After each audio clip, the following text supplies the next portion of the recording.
Et bah bonjour à tous mes petits belges, j'espère que vous allez bien. En tout cas moi c'est super et soyez bienvenue pour une toute nouvelle vidéo. Donc comme vous avez pu voir au titre de la vidéo, dans cette vidéo je vais vous parler des festivals en Belgique. Donc pour commencer, le saviez-vous, la Belgique est le pays comptant le plus de festivals par habitant au kilomètre carré. Une offre record et unique au monde où tous les styles musicaux trouvent leur place. Dour, Wekter, les Ardentes, les Francoliques de Spa, Ronquière ou encore Tomorrowland, notre pays regorge de festivals et s'est imposé comme une référence en la matière à l'international. Un peu d'histoire, alors tout commença avec un GI américain, donc c'est le nom donné aux soldats à l'armée américaine. Cette longue tradition de festival débute en 1959 dans le petit village de Combe-la-Tour en province de Liège.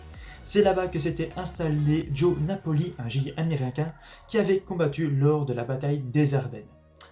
À la fin des années 50, il lance le premier festival de jazz en plein air sur le terrain de foot du village.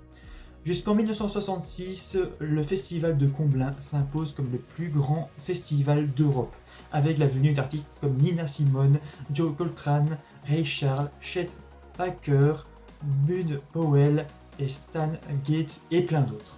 Côté flamand, c'est le festival Jazz Bilzen lancé en 1965 qui s'impose rapidement comme l'un des plus importants au monde. Pour la première fois dans l'histoire, un festival décide de mélanger les genres musicaux. Aux artistes de jazz se joignent des groupes pop. Très vite, le blues, la soul, le folk et même le punk s'ajoutent à la programmation. Une particularité qui lui vaudra d'être surnommée mère de tous les festivals européens.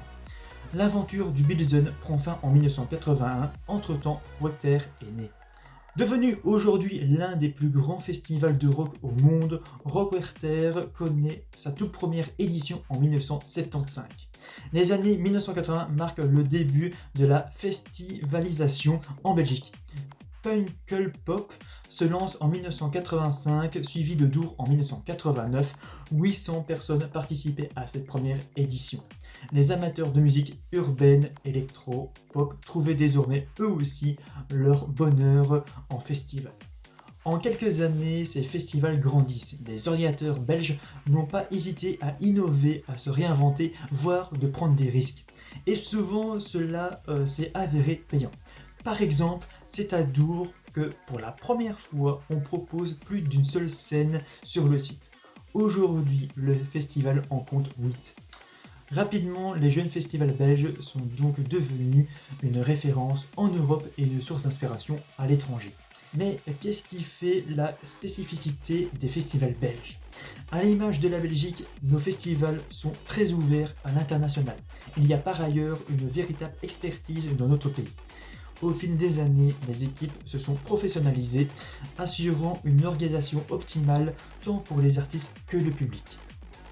Ce qui fait le succès d'un festival, c'est surtout son identité. Plus qu'une identité musicale, il s'agit de proposer une véritable expérience au public, atmosphère, décor, activités, nourriture, détente et autres à côté. En témoigne le succès de Tomorrowland, champion en la matière. Donc maintenant je vais vous citer le top 10 des festivals belges, donc en partant du 10e jusqu'au 1er. Donc pour commencer, en 10e position, nous avons Ronquière Festival. Donc ce festival fait partie des grands festivals de Belgique. Vous y trouverez des artistes connus et des nouveaux talents durant 2 jours. Musique pop, rock, hip-hop sont au programme. Ronquière Festival se déroule cette année du 4 au 6 août 2023 au plan incliné de Ronquière en province du Hainaut. Ensuite en 9e position, restons dans la province du Hainaut avec Dour Festival, donc électro, pop. Toutes les musiques d'aujourd'hui sont représentées dans ce festival qui fêtera ses 30 ans cette année du 12 au 16 juillet 2023 à Dour en province du Hainaut. Ensuite, en 8e position, nous avons les Francoliques de Spa. Des artistes francophones se produiront dans ce festival, belges, québécois, français. Vous apprécierez la richesse de la programmation du 20 au 23 juillet 2023 à Spa, dans la région des Ardennes belges. Donc, ensuite, en 7e position, restons dans les Ardennes belges avec les Ardentes. Les Ardentes se déroulent du 6 au 9 juillet 2023 à Liège. Rap et musique électro sont au rendez-vous de ce festival dont la réputation n'est plus à faire. Ensuite, en 6ème position, nous avons Ink Rock. Donc, ce festival rassemble près de 15 000 participants chaque année au programme musique urbaine, électro, pop et bien sûr rock. Toutes les générations peuvent trouver leur bonheur musical à un cours dans le Brabant wallon du 28 au 30 avril 2023. Ensuite, en 5ème position, nous avons les Nuits du Botanique, donc du 23 avril au 12 mai 2023 au Botanique à Bruxelles. La 30e édition vous invite à découvrir ou redécouvrir des artistes issus de tous les univers musicaux.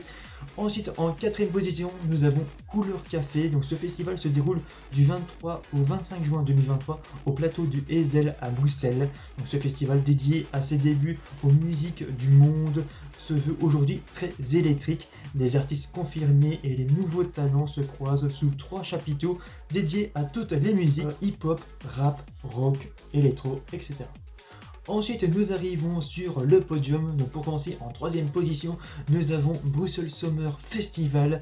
Donc, depuis 2002, Bruxelles propose à son sein un festival de musique dont la programmation est à chaque fois exceptionnelle. Artistes internationaux et belges se côtoient pour ambiancer la ville. Ce festival se déroule cette année du 17 au 20 août 2023 à Bruxelles.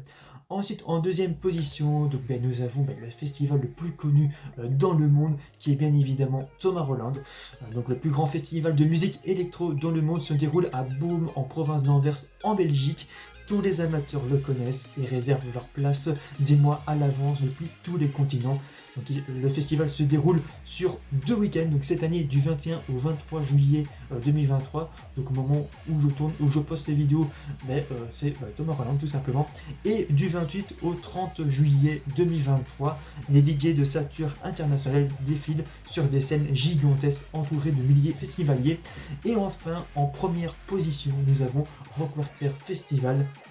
4 scènes durant 4 jours, donc cette année du 29 juin au 2 juillet 2023, pour en prendre plein les oreilles et les yeux. De découverte musicale en tête d'affiche, ce festival se veut électrique dans sa programmation, mais tout de même avec une majorité de rock, news, The Cure, etc.